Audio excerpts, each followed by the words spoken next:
Dr. AK Public School. Myself SJP.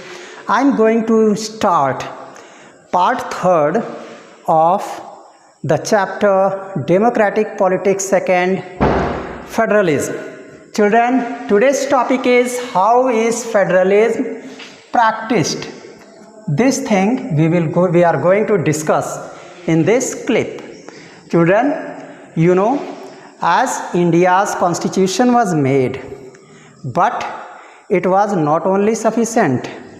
Constitutional provisions, they were not only sufficient to use you can say forward the Indian politics, but the main key role of Indian politics was nature of democratic politics. Children, how federalism succeed, that depends on nature of democratic politics. Many types of parties came after independence. Congress Party, Janata Dal, after that Congress I, then BJP government.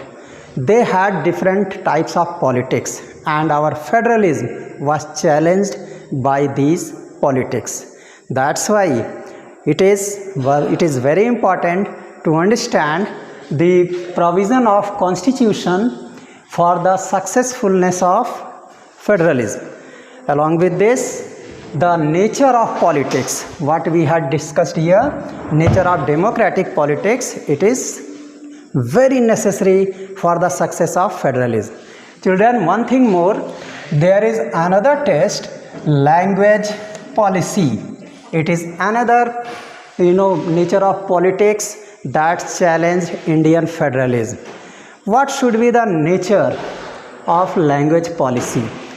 In our country, various types of languages were spoken, still are spoken, and most of the states have their special languages. Why these languages are important? Because of their ethnicity and because of their composition, because of their own culture. That's why it created a challenge in front of federal system, how to arrange the federal system in proper way. So children, language policy was very important. Earlier, 40% people speaks Hindi, and all over official language was declared Hindi, but most of the states started opposing that only 40% people speak Hindi, then why it should be an official language? There should be another language. And English was also advocated by those states which had different languages, and they told that English should continue. However, it is not official language, but it should continue in offices. So this is language policy, and these languages challenged Indian democracy as well as Indian federal system because of communication. For the sake of communication, languages became an obstacle, but the two languages, especially Hindi and English, they penetrated this system and made federal system successful all over India in every states. Children, many states are divided due to their ethnicity, their cultural form, and their, you can say, languages and their way of lifestyle. Children such as Uttarakhand, Nagaland, Arunachal Pradesh, these are tribal areas and their cultures are totally different, and that's why English became successful in these areas. So Indian language policy was that Hindi should be official language, but English cannot be stopped. It should be used at parallel level in different departments, in different states, so that they communicate with each other and communicate their views, ideas and cultures. Children, another test. So linguistic states and language policy, they were special democratic politics test for our federal system. That's why these should be considered in proper way. In language policy, we have seen at least you can say our countries, had, many states, they wanted to dominate their languages. They had conflict and they tried, they made revolts, but it could not succeed because of a firm federal system of our country. Children, let us discuss center-state relation. Children, after independence in 1947, government, was formed after adopting constitution, and along with that federal system started in two tier, central government and state governments, and constitutions defined their powers and federal arrangements. At that time India was not told as federal, but as the demand of time, federal system was demanded, and when India became three-tier system, when local government was also introduced, then federal system came on its peak, and every people at lower level, they became very important, and they started gaining benefits from the programs launched by central government or state governments via federal system. Children, here in center-state relationship, there was many challenges. It was said in constitution that state governments are not dependent on central government, means they are not bound to obey every orders of central government. They are independent in their state, and they could make their laws, they can make their development programs without interference of anyone. They are independent in this case, as Constitution of India describes. That's why, central state relationships became, you can say, conflicted portion. Why? Center government, because it was national government, it always tried to dominate all over states. It tried to impose its policy by force on different states, and different states, they never wanted to be forced by central government. So it was a tension in center-state relationship. For this, Sarkaria Commission was developed, and this commission studied the important relation between center and state and submitted its report, which gave specifications, limitations of these two governments. Children, center-state relationship also challenges federal system, because if central government force the state government, then federal system become weaker, and if state government it is dominant in that area, then it can employ federal system. That's why center-state relationship is very important. In your NCERT book, you have seen a cartoon.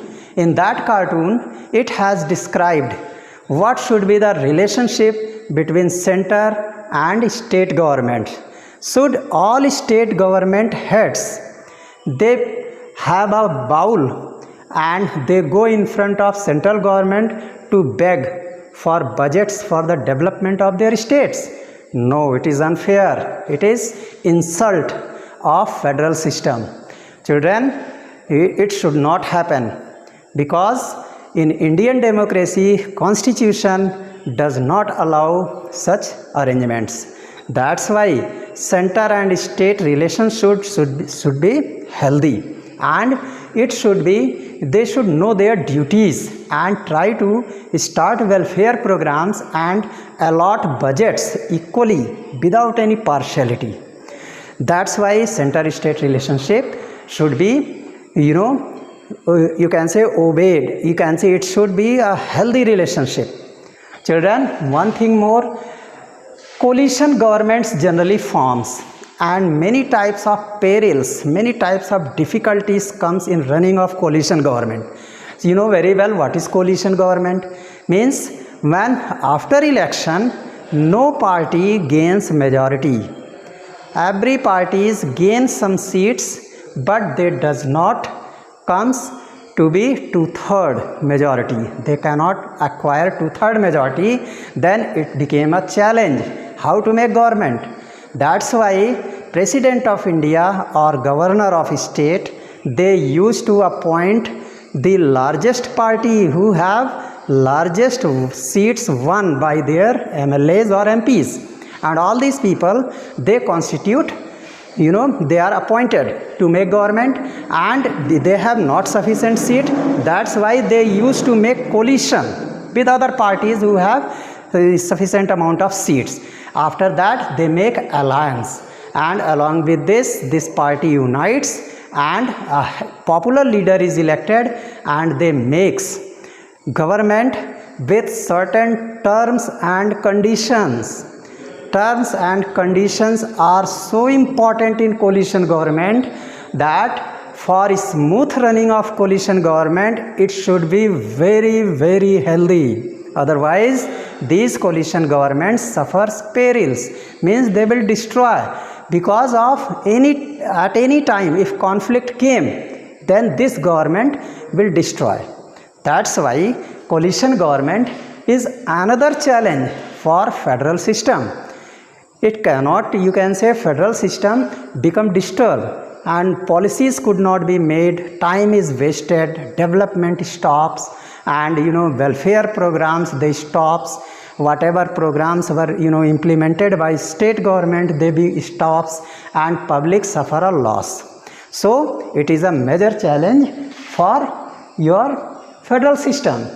That's why coalition government means in election, parties should try to win at least two-third majority, so that a balanced government, a government with full majority comes, so that it implement strict programs, popular programs, and beneficial programs.